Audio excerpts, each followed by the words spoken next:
Today, we will have a very interesting webinar called Using Corpora to Teach Grammar and Vocabulary in the EFL Classroom.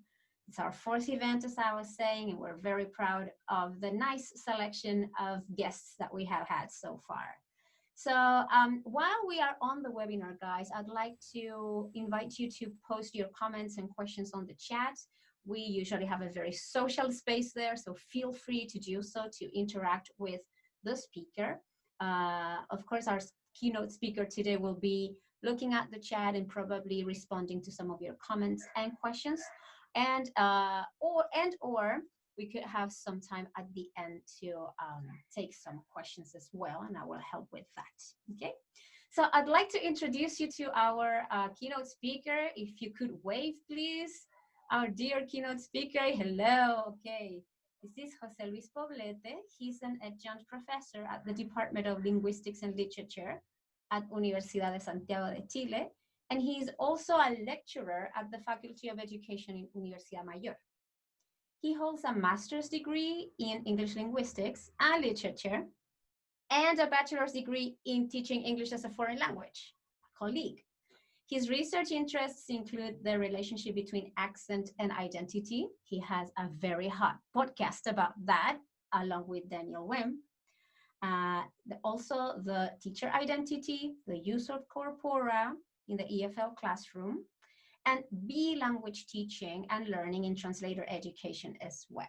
He's currently a researcher at the EIPTR research group, which studies B language teaching and translation programs in our country.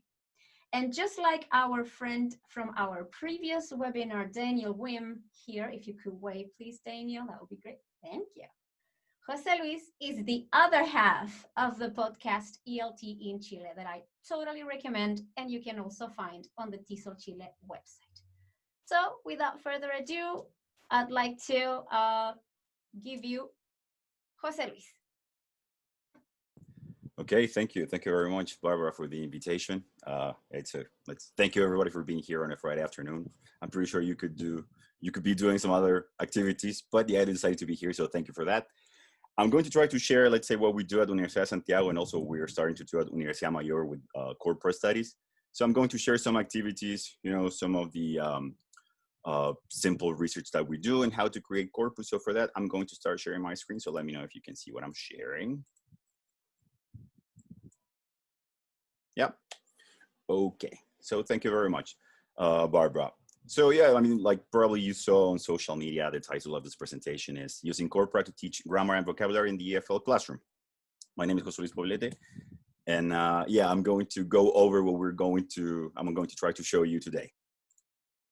So I'm going to try to give you, let's say, a simple definition of what corpus linguistics and DDL are, and how they are connected, and also the way that, let's say, myself and some students have created corpus. I mean, we created one especially for this webinar, so I'm going, and that's going to be shared with you, of course. Using ANTCONC, which is the free, concordance software that we are going to use in this session, and some of the main tools that we can use to teach. Also, of course, some activities to use in class. Let's say some simple activities that we can, let's say, use in conjunction with corpora. And if we have some time, we're going to take a look at another free tool, which is called the Google NGRAM Viewer.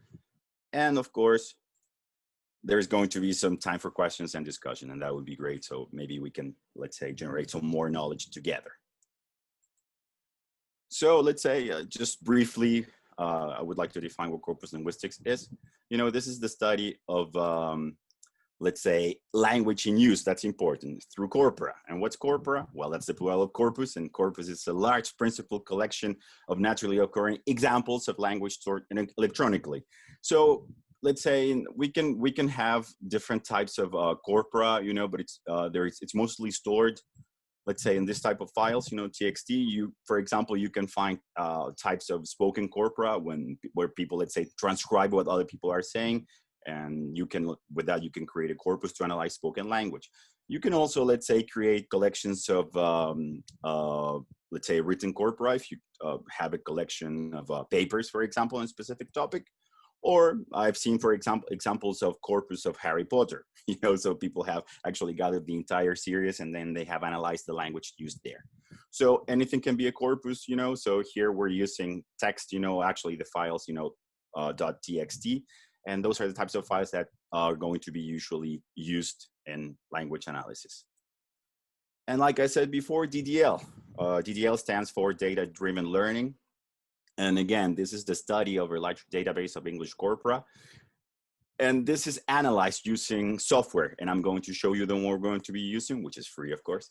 And the idea here is to identify patterns. You know, we're going to see patterns in language. Usually what people would say that it's in an authentic language context, you know, so language occurring naturally, as I said before in the previous slide. So let's say DDL learning take some elements and tools and techniques of corpus linguistics, and we have to, and then we can take them into the classroom, you know, to teach. So for pedagogical purposes. And here we have this term called data or data, yeah. And here, what do I mean by that? These are, I mean, here we talk about two things. The first one is uses of language recorded in real communicative context. Why do we say real in quotation marks? Because sometimes for some people, let's say for some teachers, and I've seen this, is like there are two sides of like real data, like that only spoken language can be considered to be real. And for some people use movies and TV shows, and they are trying to emulate spoken language. So, which is, in a way, it's trying to be real, okay? And the second type is like, this is, all this data is stored, like I said, in language corpora in text, and then it's analyzed, you know, through the software called Concordancer. So this is the idea of, let's say, DDL. So I can give you some more information about DDL. And some affordances, some positive aspects of, let's say, using data to teach, you know, or I mean, here in language teaching. So according to Brown 2005, here we can see that, well, like I said before, let's say this data can be realistic, you know, that it shows language in real use, you know, it shows language in context, you know, functioning, depending on the type of corpora that we're using. If it's, for example, spoken, we're going to see the characteristics of spoken language, like, you know, self-correction, pauses, you know, and when we see things related to writing corpora, we're going to see transitional phrases like however, nevertheless, like different types of language. So it shows, let's say, it shows them working, let's say, in a realistic context. And it's also rich because it offers a wide variety of information. For example, here, this is something that can be used to study language varieties. In the past, I've used Netflix shows to compare different types of language varieties. And here we can see differences in terms of grammar, vocabulary, and also spelling. So here this, and also, let's say, informal language, less formal language, you know, so here we've got a huge variety of information.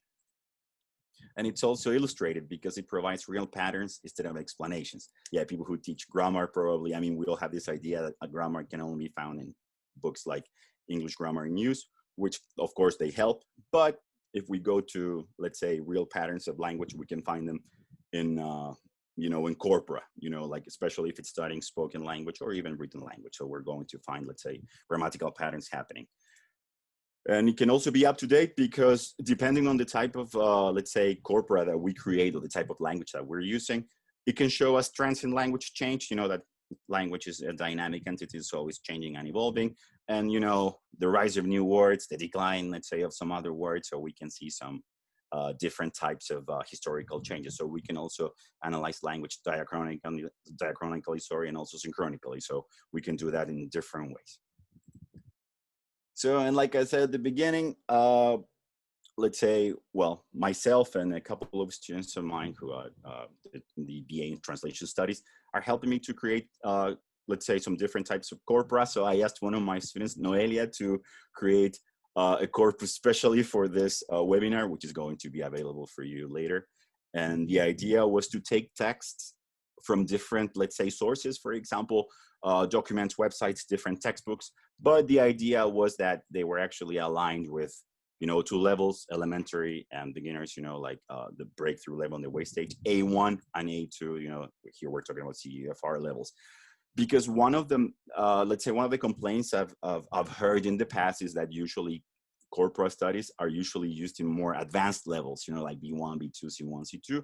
But I would also like to share some tools and some activities that you can use with, let's say, elementary levels, you know. So this was the idea of, let's say, creating a corpus specifically for this occasion. And let's say here, everything was put together by Noelia here. So I would like to thank her. And as, let's say, text. And let's say this probably took her a couple of days to put everything together. And of course, if you would like to create your own corpus, of course, I can share some tools, or also the process of how to create corpora.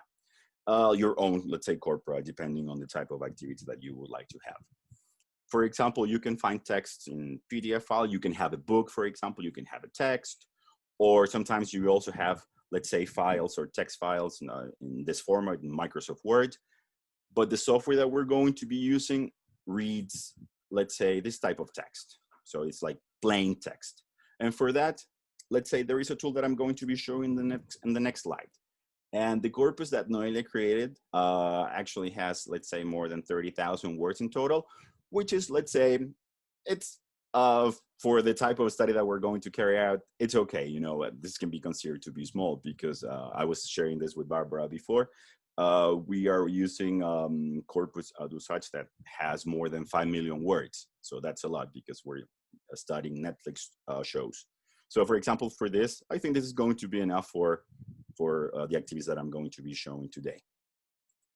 And one of the first tools that I would like to use and share with you is this one. So this is provided by the same person who created, let's say, the software that I'm going to be showing, let's say, to analyze language. Here, this software, I mean, I'm going to share some links at the end, and also I can share them like with Barbara, so she can post them on Facebook or social media. This is also free. So this is what this does is it takes, let's say, your Word documents and your PDF documents, and it transforms them and converts them into, let's say, plain text. And those are the files that you're going to be using with the software later. So if you just have files and then you can just use this, and this is going to make your life much easier, because it had actually, you know, done that for me, because yeah, and let's say copying and pasting, it's a really, let's say, time-consuming activity. So this makes things easier. And the second tool that I would like to show you is this one, and this is the main one. So you've heard of this, people who have done research, let's say, in Corpus Linguistics. So let's say if you would like to use this type of software, which is also free, so that's very good. And you can, let's say, it has versions for Mac, Windows, and even Linux. So for different operating systems. So that's very interesting. And let's say this is also free. So here we are using different types of shows, you know. So, but today we're not going to be using Netflix shows. We're going to be using a much simpler corpus. So now we're going to start working. I'll show you one of the first tools, which is the concordance tool. This tool shows search results in, let's say, quick, which is keyword in context, and it shows you, let's say, the way that these words or phrases are used, commonly used in a corpus. So I have two questions for you here. How many times do you think that the pronoun she appears? And how many times do you think that the pronoun he appears? So, and to answer that question, I'm going to stop sharing my screen here, and I'll share it with, let's say, with the software now with ANTCONC. Just give me a second here.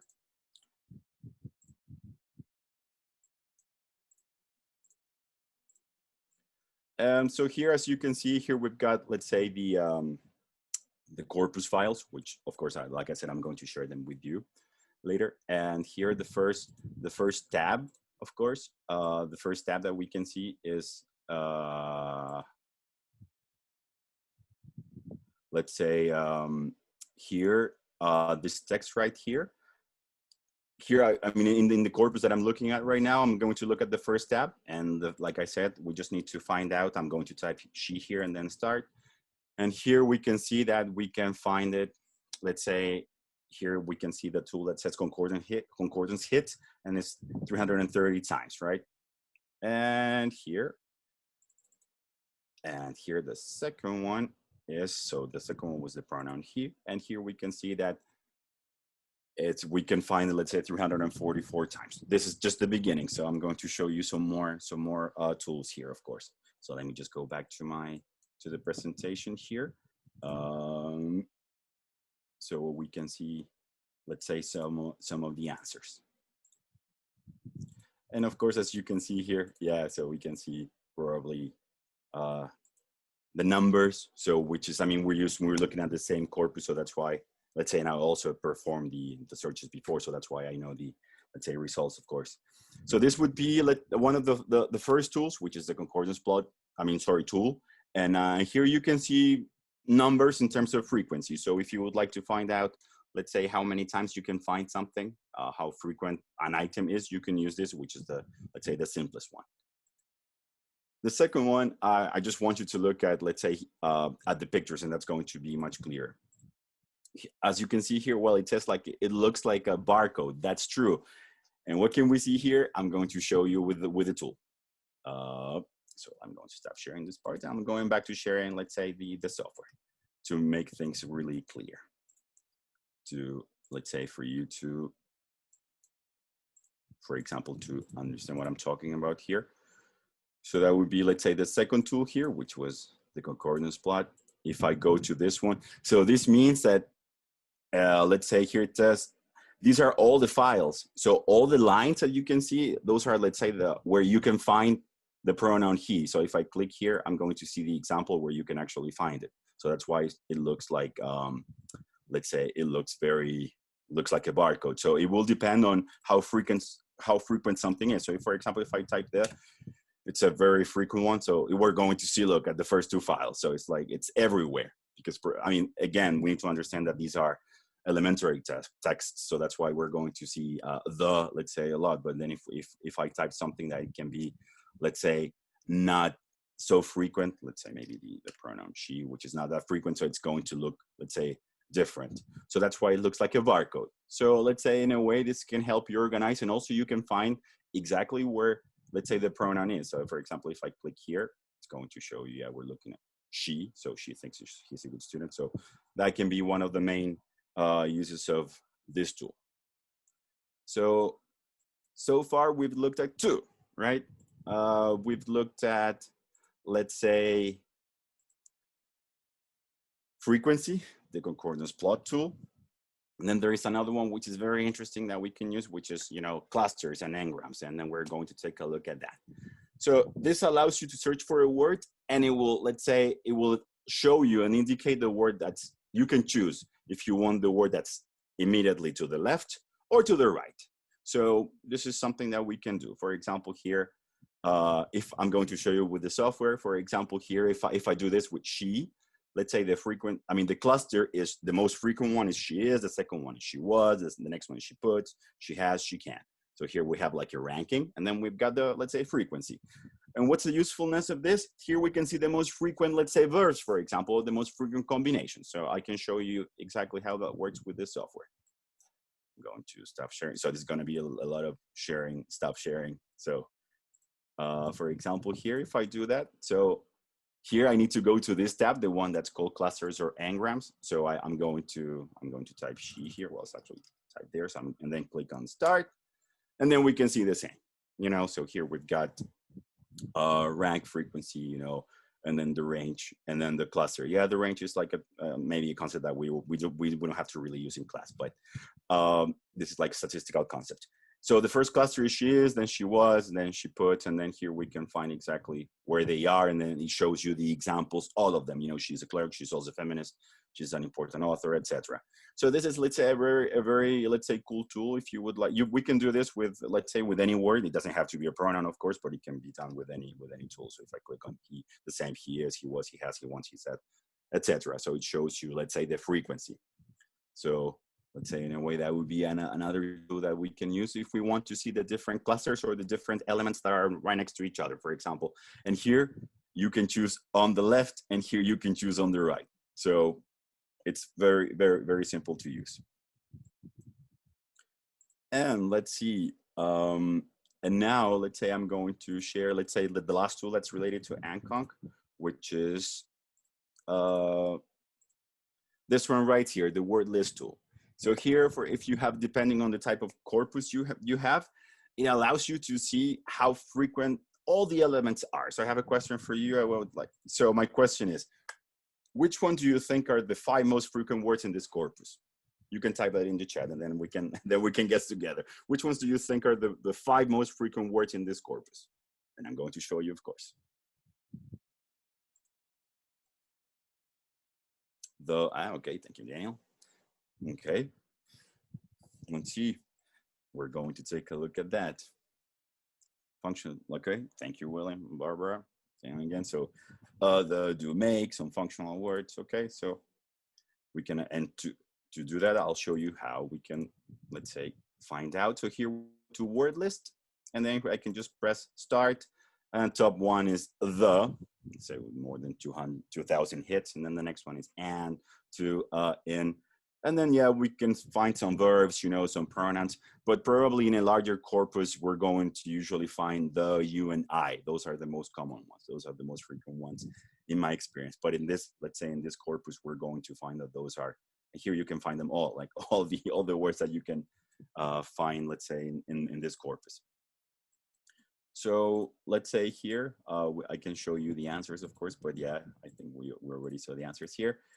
Yeah, those are the most frequent ones, let's say. And this is something that you can use if you would like to use a corpus, and then you can plan, let's say, to have questions like this, you know, which ones are the most frequent words, you know, probably since we're all, let's say, teachers, or maybe we can also see some pre-service teachers and in-service teachers.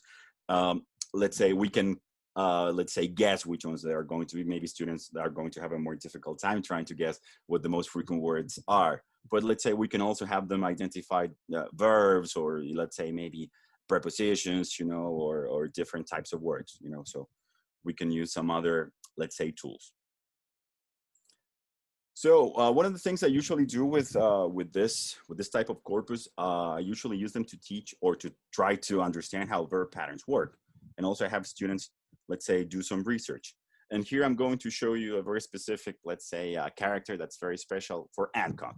So for example, if sometimes I ask them, you know, like, okay, like, so sometimes they say, yeah, prof, it's only like to, you know, sometimes, you know, what happens if it's likes to, like to, but like is a really broad word, you know, so like can also be a preposition here. It can also be, you know, like a filler, like it was like, so we can, it has different types of usages. So if I do this, we have the problem that like it's only present, you know, for specific pronouns, likes is only present for specific pronouns, and liked, which is the past. So students usually ask me, and prof, how can we do this together? Let's say, how can we put, let's say, this search together? And here we're going to use the asterisk.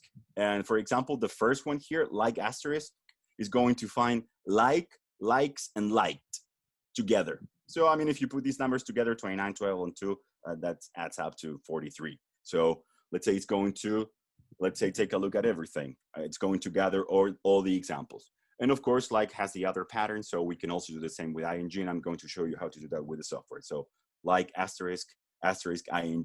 And then of course, we can find some other examples, you know, would like, but it will depend on what type of question that we would like to answer. So let me show you with the software now. And of course here, let me see. So the software is right here. So I have to go back to the first tab to concordance. So for example, here, if I do like to, like I said, it's going to be only present, right? So like to for specific pronouns. And again, if I would like to use that for, let's say, other conjugations like present and past, I will have to add the asterisks here. And then I click on start, and then it's going to show me, you know, likes, like, likes. And of course, so I scroll down, it's going to show me also liked. So the asterisk here plays a really important role. So it's very simple. So, and also the other search was asterisk ing. So it's going to find for, let's say, it's going to try to find words that have like and also that have ing. So it's going to find, let's say, examples like, do you like chatting? Do you like dancing? Do you feel like going home? Like streaming, you know, as a preposition. And I do not like walking home as a verb. So it's going to find different types of activities here, anything that ends in ing, because that's what we're telling the software to look for. So that can be a possible activity that we can use, let's say, in class, which is very simple. Verb patterns is, let's say, with a corpus is really simple to use. Similarly, following, let's say, the same type of activity, we can continue with, let's say here, with another type of verb pattern, which is stop, you know, stop to, and stop ing. Let's say, yeah, even though here we can just see, let's say, 1 hit and 3 hits.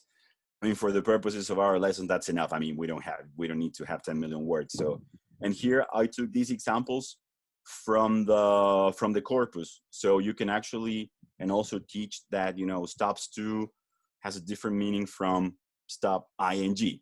So, I mean, let's say at a basic level, this is something that it's quite simple, you know, to do. So, and again, I just copied and pasted these examples from the software. So everything is basically there. So in this way, we're using, let's say, the same corpus that we created in order to teach different types of things. The only thing I would recommend doing is, let's say, thinking of the question that you would like to answer and playing with the software before. So for example, understanding if you can see, okay, so I would like to find examples of this, like play with it before and like, let's say, do some searches, and then you can say, oh, it's not here. So maybe, but then another word's here, maybe this verb is not here, but this other verb is here. So you will have to, let's say, test those things before. So that would be, let's say, one type of activity with verb patterns. For example, here with to go, I would like to show you what we can do with the software here, very, let's say, in simple terms.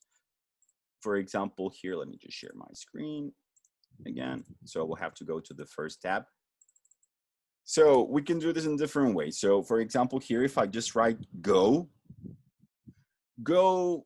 it's a pretty common verb, right? So, but here, this is also good because it gives us so many things that we can work with. For example, here we can see go after, go and see, go away, go back, go by, go down, go fast, go fishing. So we can see different types of collocations here. Go for a walk, go for holidays, go home, go from London to, go home, many go home, go into watch, go into a bar, go on, etc. So go out. And with this information, what we can do, it's basically we can organize this information. Let's say this is something that's pretty simple to do. And then with that information, what I did was I created something, let's say, very simple, which is, you know, this, and all the information, sorry, was with all the information can be provided by the software, you know, so all the information it was provided by all the examples that I was looking at.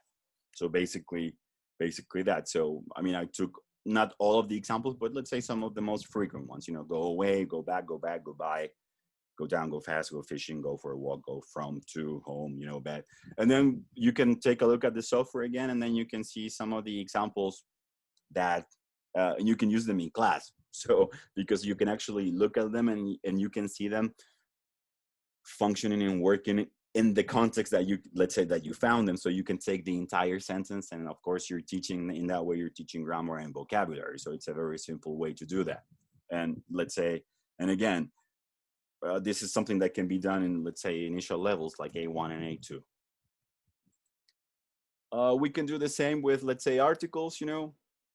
I mean, I just performed a search and this was something that we can do. The article a or a can be found, let's say, many more times than an. But the important thing, let's say, not only, let's say, we can think about frequency, but we can also think of potential pronouns that students have, you know, like, especially when they see, like, you know, the first one is I have a BA in architecture.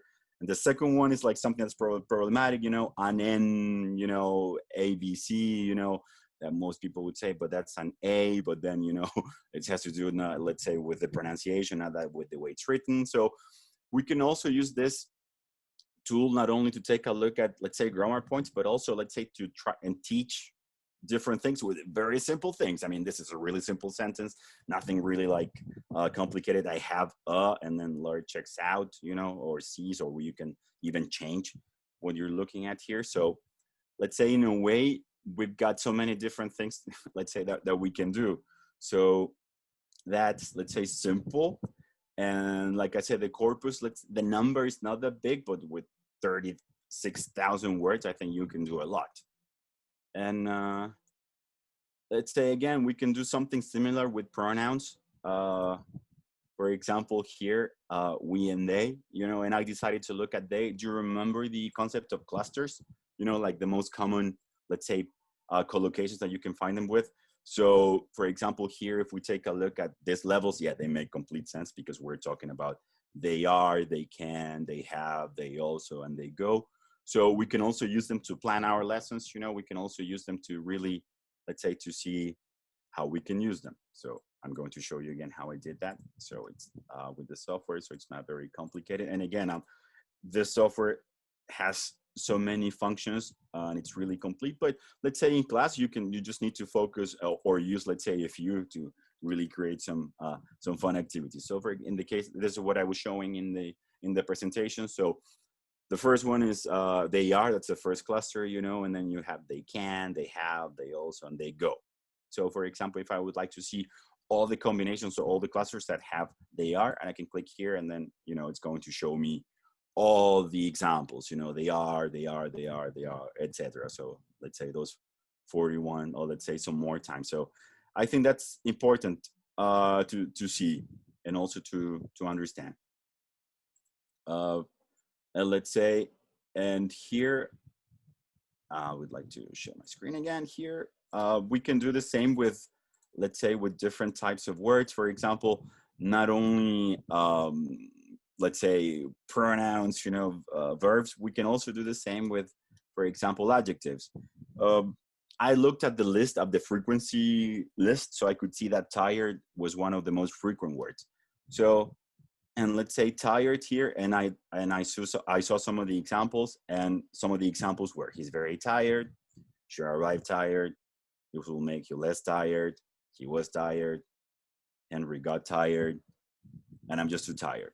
With just one word, a really simple word, we can also teach, let's say, grammar, vocabulary. So that's why with a really simple thing, with a really simple word like tired, we can teach, you know, the, you know, adverbs, and also that we can also use some verbs, you know, and also, let's say, some combinations like he got tired walking, or I'm just too tired, less tired, etc. So here we can do this in many different ways. And yeah, to show you, let me just show you the example of tired here, what I did with tired. So I just here within the first tab with concordance, I just type tired and I click search, and then yeah, here we can see the same example. He's very tired, she arrived tired, make you less tired, he was tired, makes her tired, etc. So I took those the same examples and I just used them in a document. So we can use those things in class, you know. So it's very simple to use. And again, since this is an A1 and A2, let's say, corpus, the vocabulary is really simple. It's not something, I can also show you the other corpus that I have with Netflix shows. It's, you know, it's really complex, you know, and it shows you different types of structures. And I think, let's say, in that way, those are some of the tools I wanted to show you with, let's say, ANTCONC. And of course, at the end, I would really like to hear some of your ideas and some other, let's say, uses that you can see, or how you see yourselves using this software in class, because probably these are my ideas, some of the things I've used in class. And also, and like I said, all of these resources are free. You know, the only thing that, let's say, it's really time consuming in a way is creating the corpus. But after that, you can just expand it. So if you create, let's say, your base corpus, or if you have people, let's say, of course, helping you, some of your students, if you would like to do that in language class or in grammar as well, or in linguistics, you can create your own, let's say, a corpora, different types of corpora, and then you can use that in class. But the important thing is that sometimes it's really, if you want to use corpora, let's say, if you want students to use it, you will have to ask questions. So for example, here you can say, how many types of usages can we find, you know, with the word tired, you know? Or I've seen people using this to teach modal verbs, you know, like can, could, should, would, in different contexts, you know, would. So we can actually use this in many different ways, but I didn't want to focus so much on grammar. But you can also do that, you know, also prepositions, you know, like in, on, at, the most problematic ones, you know, for us, for Spanish speakers. So we can actually, let's say, use them to teach that, you know. So I think that can be a really, really simple, let's say, uses of ANTCONC. And the second tool I wanted to share with you, which is also, let's say, free, and probably I don't know if you've seen it. It's the Google NGRAM viewer. I don't know if you used. Can you let me know if you've used it? If you know what it is? If you've seen it before. So I don't know if you've used Google NGRAM viewer. Do you use it in class or? Because I would like to show you some examples of the ways that we can use it. Very good, Andres. Yeah, I mean I also use it for entertainment, but sometimes it can also have some educational purposes, and I'm going to show you some examples. Because this is, of course, a free tool, and it's based on Google Books, and you can take a look at, let's say, the origin of words, how words have evolved. Some of them have disappeared, some of them have been invented, let's say, recently. So, for example, here we're going to do this, and I'll show you. So, for example, we can do this with some positive adjectives, you know, lovely, awesome, terrific, with negative ones, awful, terrible, horrible. And I'm going to show you that example. I'm going to share my screen now.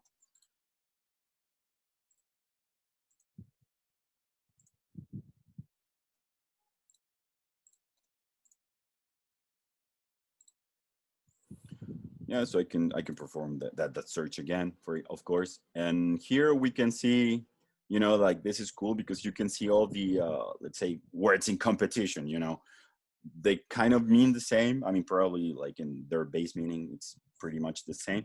But here we can see that there was a competition, you know, and here we can see when they were first, let's say, used, and their evolution, you know. And also you can use this, let's say, more advanced levels, or let's say also at school, like Andres said, for nerd entertainment, which is something that we can usually do. You know, we can have students look at words, you know.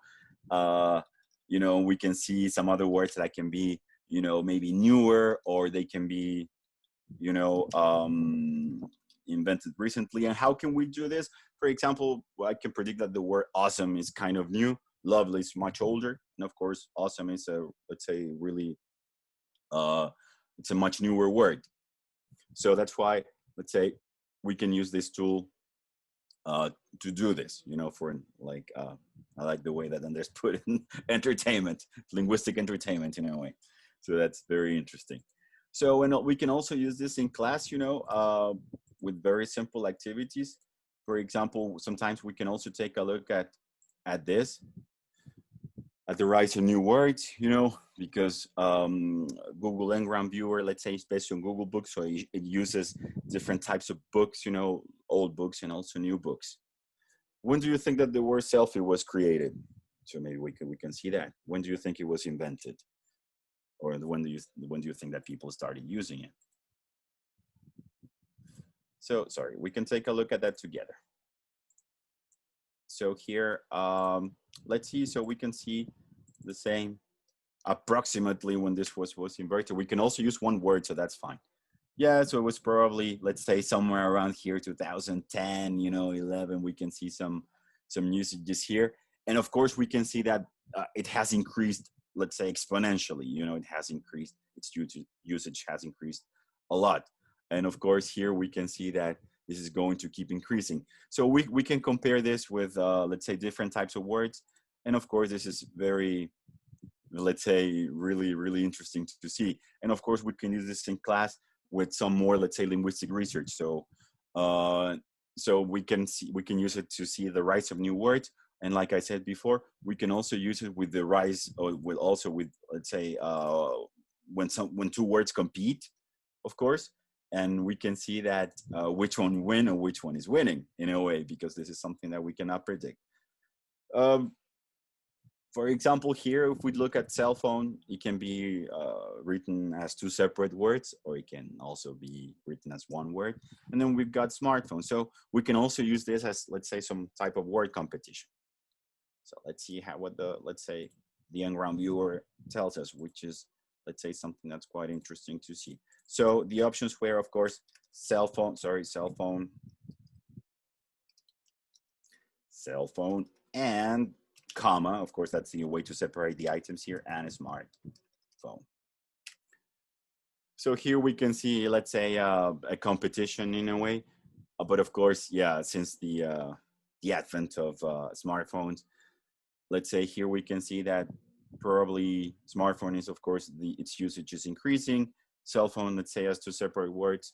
It was used much more widely, but now let's say it's decreasing a little bit, but in cell phone as a, let's say, one word is increasing. So this is, let's say, interesting to do.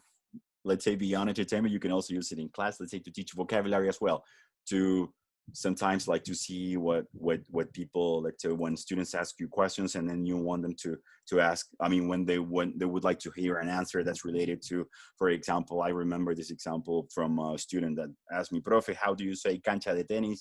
And he looked at the dictionary and cancha was field, you know, court, course, depending on the sport. So for example, I said, let's take a look at this together. So we can say, for example, because he was like, okay, cancha can be said in two different ways. So I said, let's see together. So of course, tennis field, yeah, probably it's I mean, doesn't exist. So that's why maybe you can see it used once, but tennis court is much more frequent than the other one. So here, when you've got some questions also related to prepositions or specific vocabulary, you can check them here, of course, and this is also free. And I think I just wanted to share, I think I have one more example for you here that we can use. Let's say you can use that with NGRAM Viewer. I'm not that old. I did not have MySpace, but I know what it is. So here we can also see that, let's say the rise and fall of words, you know, so here we've got Facebook, Instagram, and MySpace. So we can also see this affected in the way that people use language, because we can also, of course, do this with different types of words that let's say people stop using them abruptly because that's the way language works. So we can, let's say this is going to be the last example related to NGRAM Viewer. So let me just share that with you, and then we can see here together. So here we can use, for example, Facebook. The other one was MySpace, of course. And the other one was, let's say, Instagram.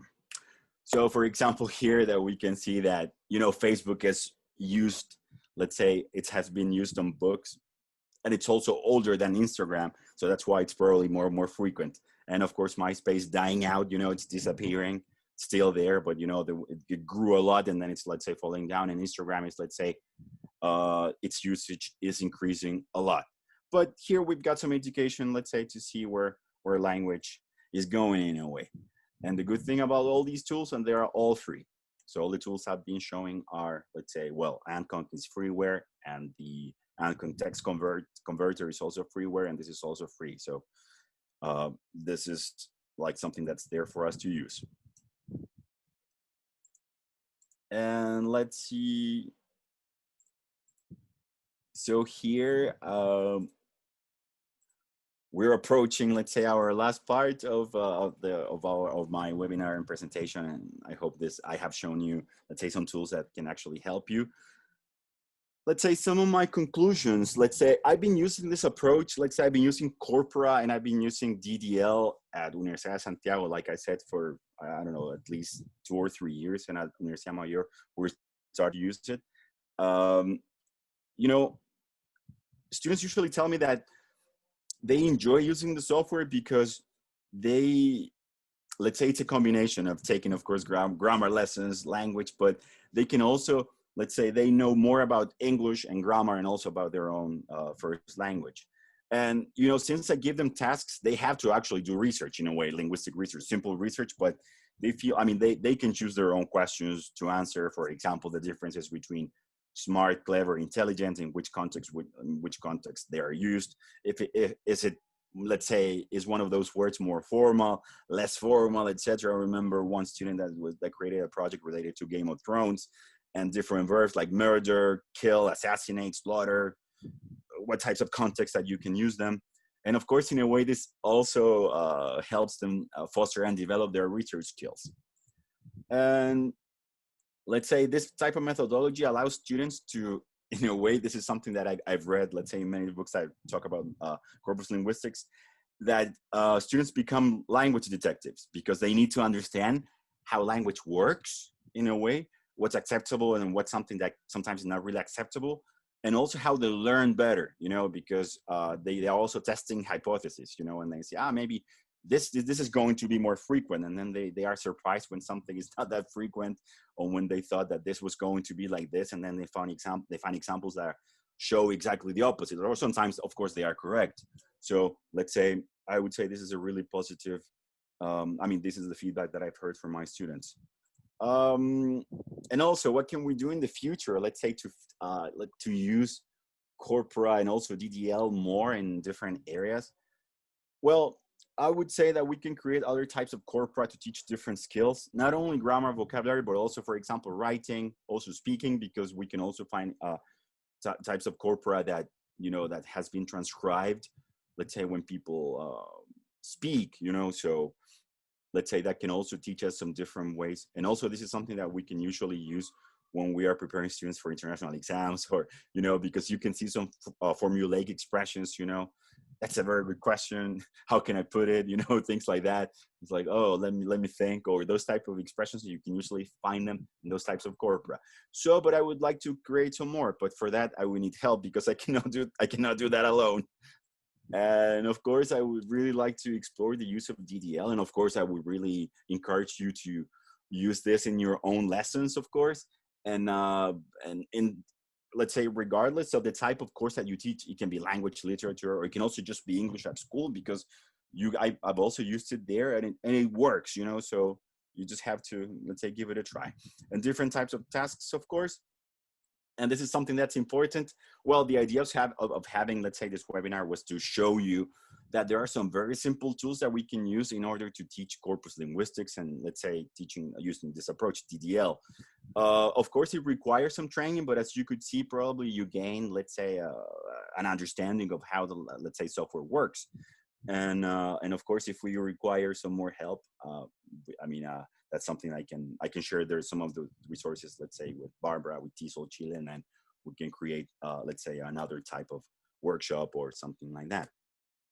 So I think that's everything that I wanted to say. I don't know if maybe it's time for us to discuss, or if you have some questions or also some other ideas, and I would like to let's say, see them, or that we can, let's say, discuss them together, or if we can. That's fantastic, Jose Luis. There was one question when you were talking before the Marcela, I think she posted a very nice question regarding this parenthesis and star parenthesis.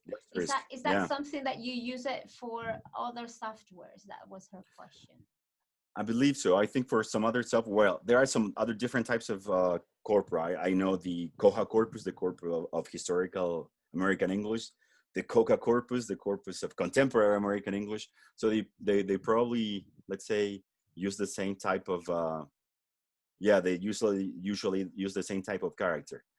I do think, I mean, in computer science and IT, the asterisk is universal for that. So right. I would say that the asterisk, if you would like to search for something like that, that's what you would use. Right. I would like to just correct the way I posed Marcela's question was not correct. I'm going to read the correct version that she wrote.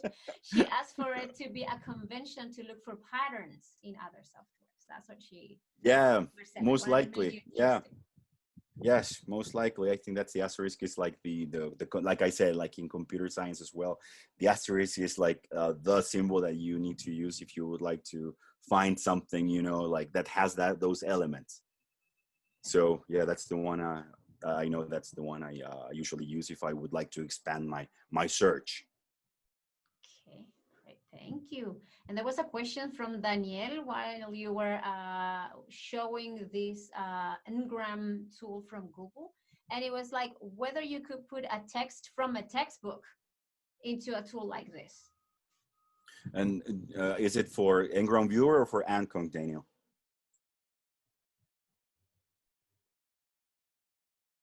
Okay, there we go. I had to figure out how to unmute myself. Yeah, I was thinking with ANTCONC.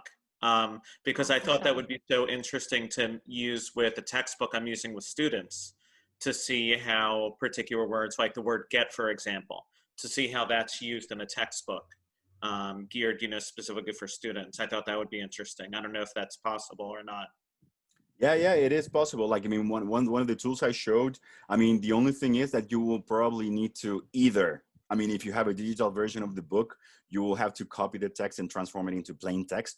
or you will have to type it yourself if you have the physical, the physical copy of the book. So of course it would be much better and much easier if you had the, let's say, the digital version, because you can copy and paste the text, because that's, let's say, one of the main difficulties sometimes, that that can be time consuming, because usually you work with digital text because that's easier to copy, edit, like in a way clean, like from special characters.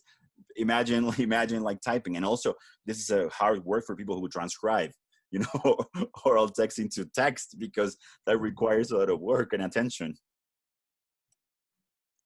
Definitely, I imagine. Thank you. Is there anybody else from the audience who would like to maybe open up their mic and just ask a question for Jose Luis? If you're too shy, you can also type them in on the chat. It's no problem. Marcela, I can see the question. I know of a paper of somebody who was, let's say, who carried out a study with some of the books. I'm not pretty sure if all the books, but I think there is a study, and I have it on my computer, so I will have to share that with you. But I know that there is a study that, let's say, took a look at some textbooks, and I think, yeah, they were trying to do this the same in a way, like looking. Because sometimes I think like we've got this problem of when we see like textbooks provided by the ministry, that they are either too easy or too difficult, and I think that's going to be like a project that we can, let's say, that sounds like a really good project, but that would require lots of people to do it, because again, like copying and pasting the text, absolutely. I would be more than willing to do it, because I think it can be something like really interesting to do, to compare the types of language, let's say, and we can see also the types of patterns, grammar, vocabulary. And I think, yeah, let me just write it down before I forget. So the paper, like textbooks, because I know I was reading it like probably last week, because I wanted to see what they were talking about. Yeah, I think it would be really interesting to do that. And also, not only in terms of frequency, but also to see whether, let's say, those textbooks actually comply with the CEFR levels, because sometimes they claim to, let's say, teach specific levels, and then I see them and a book that's supposed to be A2, it's either too difficult. I think this looks like C1, and it has some C1 vocabulary, and sometimes, so I think it would be a very interesting point. Yeah, I would be really interested in doing that as well. That could be the topic of a great next webinar. Okay. There you go, guys. Just for the record, because this probably won't be recorded, I just wanted to clarify that Marcela asked about whether it is possible to do something like this from textbooks from the Ministry of Education for public schools. That's what I wanted, just for it to get on the recorded version of this. Mm-hmm. Yeah, and actually, yeah, that's what Marcela says. That's the point, because we, looking at data, we can see some percentages and numbers, and I think that's much like easier to do. So yeah, absolutely. I think that's something that we can, let's say, do together. But again, like I've usually received the help of students, who do their practicums or internships with me. And that's why they usually help me create the corpus, because it's a lot of work. And like I said, we're using another corpus at Universidad de Santiago. We're using Netflix shows, and that corpus has more than 5 million words, but it's been the effort of many people, and I would say more than 2 or 3 years working together on that. Well, it's a hard work. So anybody else would like to ask a question, either on the chat, or maybe you can feel free to open up your microphone and ask Jose Luis. I think we have time for one more question.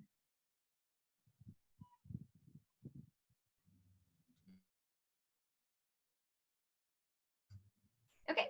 So if we have no further questions, I would like to thank again, I'd like to thank you guys for coming here and joining us. And I would, of course, like to thank Jose Luis Pauleta for sharing this very interesting tool and making it easier for us to actually be able to use it in the classroom. So thank you so much for that.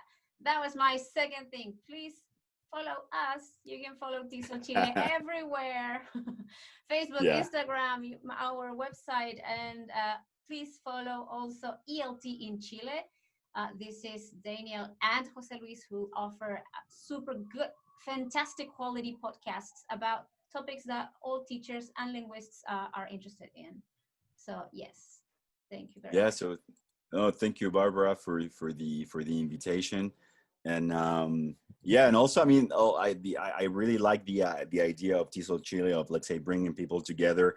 The idea is, like, let's say, to share tools, and especially since they are all free, of course, and actually how we can help each other, you know, because we are all working, let's say, at home now. So, and also, if you would like to, I mean, like I said before, you know, I'm going to send Barbara some of the links, so maybe we can see a way maybe to post them on social media.